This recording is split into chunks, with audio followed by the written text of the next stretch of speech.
सब कह रहे हैं कि इस देश को बदलना है और सारी कोशिश इसी के लिए है, लेकिन क्या वाकई ये सच है? नहीं, ये सच नहीं है। सच तो ये है कि तरक्की के नाम पर सब मिलकर इस देश के माहौल को सांप्रदायिक बनाने में लगे हुए हैं। सच ये है कि मोदी, राहुल, सोनिया, मुलायम, मायावती सब मिलकर विकास के पर्दे के पीछे सांप्रदायिकता के नारे उछाल रहे हैं। सेक्युलरिज्म के गीत गाने लग जाते हैं।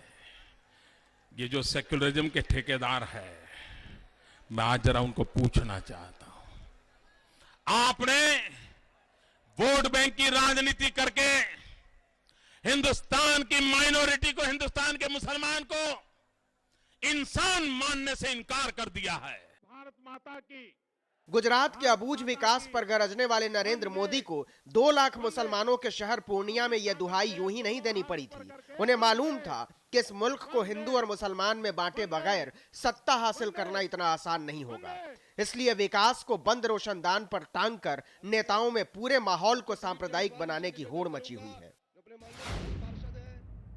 यहाँ ऐसे तत्वों को आप कभी कामयाब नहीं होने देंगे जो जहर की खेती करते हैं। सोनिया गांधी को अच्छी तरह पता है कि इसका क्या मतलब होता है। अपनी सारी योजनाओं, नीतियों और कार्यक्रमों को एक किनारे छोड़कर अगर कांग्रेस को गुजरात के कत्लेआम और गांधी की हत्या के संदर्भ उछालने पड़ रहे हैं, तो इसका एक खास अर्थ है। मौजूदा राजनीति में जनहित के मुद्दों को बेरहमी से मार डाला गया है। ऐसे 10-15 लड़के हैं, मुसलमान लड़के हैं, जिनके भाई बहनों को मारा गया है और पाकिस्तान से लोग उनसे बात करना शुरू कर रहे हैं। पाकिस्तान की इंटेलिजेंस एजेंसी के लोग उन लड़कों से बात करना शुरू कर रहे हैं और मैं उन बच्चों से बात कर रहा हूं, उनको कह रहा हूं, इनकी बातों में मत आओ। राहुल गांधी को अच्छी तरह पता था कि इस बयान में सामाजिक बंटवारे की दुर्गंध है, लेकिन बहुत सोच समझकर आहिस्ता आहिस्ता सारे नेताओं ने मिलकर इस देश के माहौल को सांप्रदायिक बना दिया है। इतना सांप्रदायिक कि भारत के लोग अपनी तकलीफों पर राजनीति से सवाल करना बंद कर दें। इस चुनाव में हम उस सामाजिक विचार के लिए संघर्ष करेंगे जो लोगों को आपस में लड़ाता नहीं। हम ऐसे भारत के लिए संघर्ष करेंगे जो सेक्युलर है और जहां सिर्फ यह महत्वपूर्ण है कि हम सब भारतवासी हैं। सोनिया नहीं बताती कि जब सारे बच्चे स्कूल जाएंगे, नौजवानों के हाथ में काम होगा, लड़कियां नौकरियों पर जाएंगी, तरक्की के नए ख्वाब होंगे, तो लड़ेगा कौन?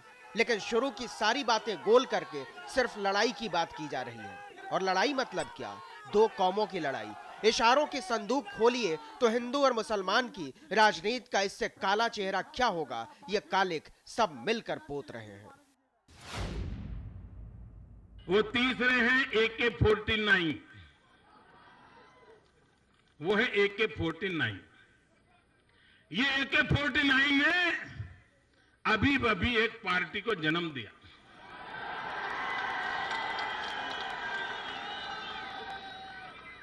और उनकी पार्टी की वेबसाइट पे, ऑफिशियल वेबसाइट पे उन्होंने जो नक्शा रखा है उसमें कश्मीर उन्होंने पाकिस्तान को दे दिया है। पाकिस्तान इनके बयानों से नाच रहा है। पाकिस्तान के अखबार भरे पड़े हैं। भाइयों बहनों, ये पाकिस्तान के एजेंट, हिंदुस्तान के दुश्मन। मोदी ने अरविंद केजरीवाल के खिलाफ जब उपमाओं की खोज शुरू की तो पाकिस्तान और ऑटोमेटिक क्लाशनिकोव पर जाकर रुके। यह अनायास नहीं था। मोदी को अच्छी तरह पता है कि पाकिस्तान के नाम पर इस देश के बीच बहुत आसानी से दीवार खड़ी की जा सकती है और यह सोच उन्हें धर्मनिरपेक्षता जैसे प्यारे शब्द की शत्रु बना देती है। मैं कहता हूं महंगाई दूर करो, बोले पहले सेकुलरिज्म की बात करो।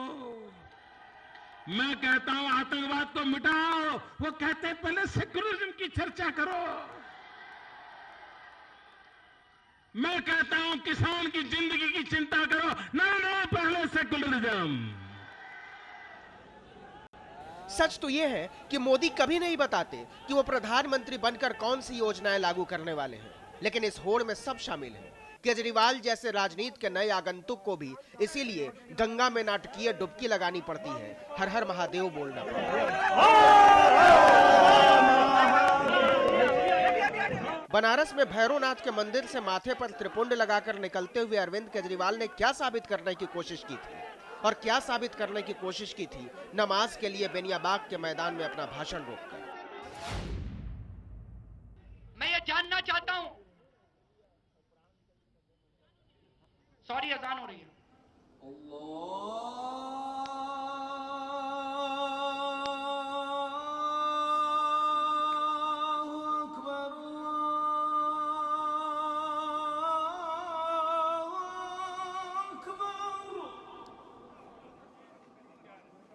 यही है इस चुनाव का असली चेहरा, काला, विभत्स और भयानक। माफ कीजिएगा, हम आपको आहत करना नहीं चाहते, लेकिन देश से बड़ा धर्म कुछ नहीं, और उसी वास्ते ये कहते हैं कि यह चुनाव डुबकियों, जयकारों, अजान और आचमन के बीच फंस गया है। इस चुनाव में आपके सपने कहीं नहीं है। ये राजनीति काली है। अफसोस ये है कि इसे पसरते हुए देखकर हम और आप सिर्फ ताली पीट रहे हैं। दिल्ली से न्यूज एक्सप्रेस के लिए नवीन कुमार की रिपोर्ट। आपकी हैसियत नहीं है, आप गुजरात नहीं बना सकते, इसके लिए तो 56 इंच का सीना लगता है। हमारे मुसलमान भाइयों को नासमझ समझते हो? ये समझदार कौम है, भरोसेमंद कौम है, ये बहादुर काम है, और जिसके साथ रहते मन से रहते हैं, कत्ल करा के माफी मांग रहे हैं। ये आपकी चाल, अब वोट के लिए हर तरह से जीत करके दिल्ली पे कब्जा करना चाहते हो, ये सपना साकार नहीं हो पाएगा। ये लड़ाई सिर्फ इसलिए नहीं है कि किसका सीना ज्यादा चौड़ा है। सीना नापने के तो और भी पैमाने मिल जाएंगे, लेकिन लड़ाई की असली वजह उत्तर प्रदेश की 80 सीटें हैं। मुलायम, मायावती यूपी की इन सीटों पर राज करते रहे थे, लेकिन नरेंद्र मोदी को दिल्ली पहुंचना है तो विकास की ओट में धर्म की दुहाई देनी पड़ी है। मोदी धर्मनिरपेक्षता की नई परिभाषा गढ़ रहे हैं, मायावती सांप्रदायिकता की दुहाई दे रही है, और मुलायम अपने आप को मुसलमानों का सबसे बड़ा मसीहा साबित करने में जुटे हैं। अगर ऐसा नहीं है तो मोदी गुजरात छोड़कर चुनाव लड़ने बनारस क्यों पहुंच गए? मुलायम सिंह यादव ने आजमगढ़ का रास्ता क्यों पकड़ा? शाजिया इल्मी मंदिरों में पूजा करती क्यों नजर आती हैं? अरविंद केजरीवाल गंगा में सार्वजनिक डुबकी क्यों लगाते हैं? और यही वजह है कि देश के बड़े बड़े मुद्दों पर 5 साल से चुप बैठी रही मायावती अचानक से उदास हो गई। भारत की इकलौती राष्ट्रीय पार्टी है बीएसपी, जो बिना किसी लिखित एजेंडे के चुनाव में जाती है। इसीलिए उसने मोदी और गुजरात के कत्लेआम को जुबानी एजेंडा बना लिया है। पूरे देश के अंदर तो नरेंद्र मोदी के नाम से जो माइनॉरिटीज के लोग हैं, और उसमें भी जो मुस्लिम समाज के लोग हैं, जिनकी बहुत बड़ी तादाद है, वो बहुत घबराए हुए हैं। उनको मालूम है कि यदि ये आदमी सत्ता में बैठ गया तो पूरे देश के अंदर ये मुस्लिम समाज के लोग सुरक्षित नहीं रह सकते। मुजफ्फरनगर में जब दंगे हो रहे थे तो 26 दिन तक अखिलेश यादव की सरकार चुपचाप देखती रही थी। किसी को सुध नहीं थी जाकर देखने की कि वहां के लोग रह कैसे रहे हैं। समाजवादी पार्टी के नेताओं ने शरणार्थी शिविरों में रहने वाले लोगों को उचक्का और बदमाश तक कहा था, लेकिन चुनाव के पहले मुलायम, आजम, अखिलेश सब इंसाफ का बैठा खाना सजाकर बैठ गए हैं कि अगर मुलायम सिंह यादव सेकुलर नहीं है तो हिंदुस्तान में कोई सेकुलर नहीं है। 120 करोड़ के हिंदुस्तान में कोई सेकुलर नहीं है। अपनों को पहचानो, ये वही मैदान है जहां किसी ने 56 इंच के छाती का जिक्र किया था। उनसे मैं कहना चाहता हूं, मर्दों का हुआ करता है सीने यहां बैठे हुए, छातियां गुजरात में रहती हैं। शक तब और भी ज्यादा गहरा हो जाता है जब नेता सवालों के जवाब देने की बजाय भागते नजर आते हैं, क्योंकि राजनीति की कुछ तस्वीरें बड़ी साफ हैं, उतनी ही काली और भयानक भी। 2002 के गुजरात के कत्लेआम को फिर से जिंदा किया गया है। मोदी गुजरात के कत्लेआम की तुलना यूपी के दंगों से कर रहे हैं। दंगे के आरोपी संगीत सोम और सुरेश राणा का मोदी के मंच पर सम्मान होता है।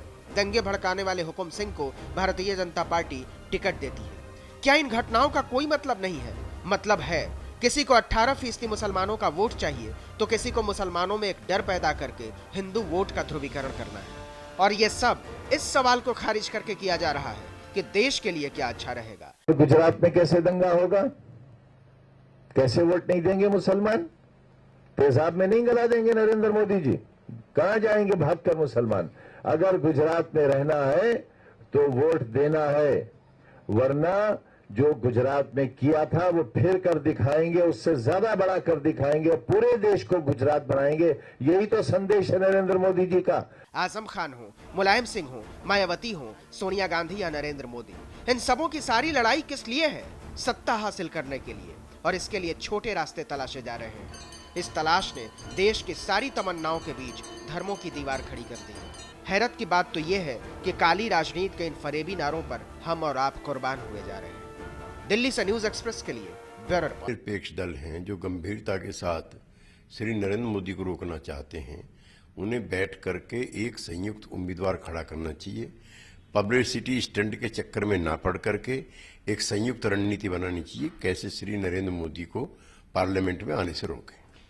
अब ये बात छिपी नहीं रही है कि विकास के नाम पर हो रहे इस चुनाव का असली चेहरा सांप्रदायिकता ही है। विकास सिर्फ इसका फरेब है। और सच ये है कि सब अपनी जीत के लिए उन्मादी नारों, सांप्रदायिक प्रतीकों और धर्म आधारित सामाजिक ध्रुवीकरण की शरण में है। लेकिन ये कोई नई बात नहीं है। सच तो ये है कि हमें खतरनाक किस्म के आदर्शवाद के शिकार हैं। इसीलिए हमने अपने इतिहास को बदलने की कोशिश नहीं की। इसीलिए जब राहुल अपनी पीढ़ियों को धर्मनिरपेक्षता का पैगंबर